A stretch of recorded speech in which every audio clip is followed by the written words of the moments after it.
Israel की ओर से Hezbollah को हमास समझना अब बड़ी भूल बन चुका है।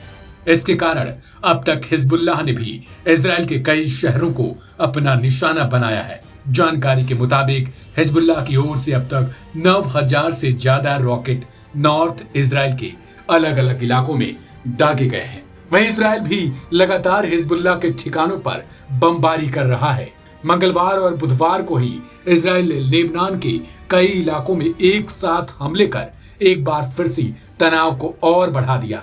दोनों के बीच चल रहे जंग में ऐसा पहली बार दिखा जब हिजबुल्लाह की ओर से सीधे तेल अवीव पर रॉकेट दागे गए हों। ईरान समर्थित लेबनान मलेशिया की ओर से जानकारी दी गई कि उसने कादिर-1 बैलिस्टिक मिसाइल से तेल अवीव स्थित मोसाद के हेडक्वार्टर को ही निशाना बनाया है। हालांकि इजरायली डिफेंस फोर्स की ओर से दावा किया गया कि हिजबुल्लाह के रॉकेट को उसके आयरन डोम सिस्टम ने नष्ट कर दिए। तेल अवीव पर किए गए इस हमले को हिजबुल्लाह ने पेजर अटैक का बदला बताया है, जिस पेजर अटैक में कई दर्जन लोगों की मौत हो गई थी। आईडीएफ की ओर से कहा गया है कि उसके फाइटर जेट्स ने भी बीती रात में लेबनान के कई इलाकों में एयर स्ट्राइक कर हिजबुल्लाह के कई लॉन्चिंग पैड को तबाह कर दिए हैं। इजराइल पर हमले के लिए हिजबुल्लाह ने कादिर-1 बैलिस्टिक मिसाइल का उपयोग किया।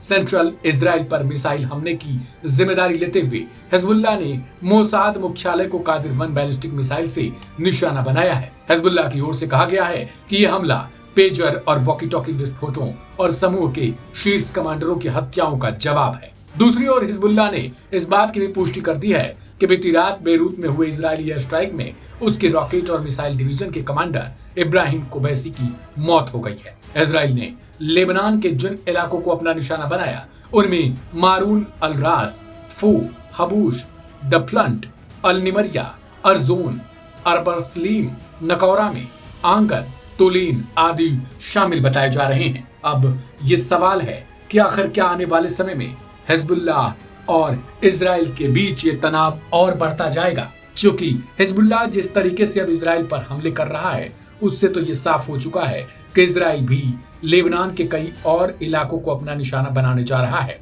बीते कल ही पेजर के बाद एक बार फिर से लेबनान में कई रेडियो सिग्नल्स को ही हैक कर लिए गए थे और इनके माध्यम से यह संदेश भेजा गया लेबनान के लोगों को कि वे लोग सुरक्षित स्थानों पर चले जाएं, क्योंकि उनकी लड़ाई लेबनान के आम लोगों से नहीं है बल्कि उनकी लड़ाई हिजबुल्लाह को है।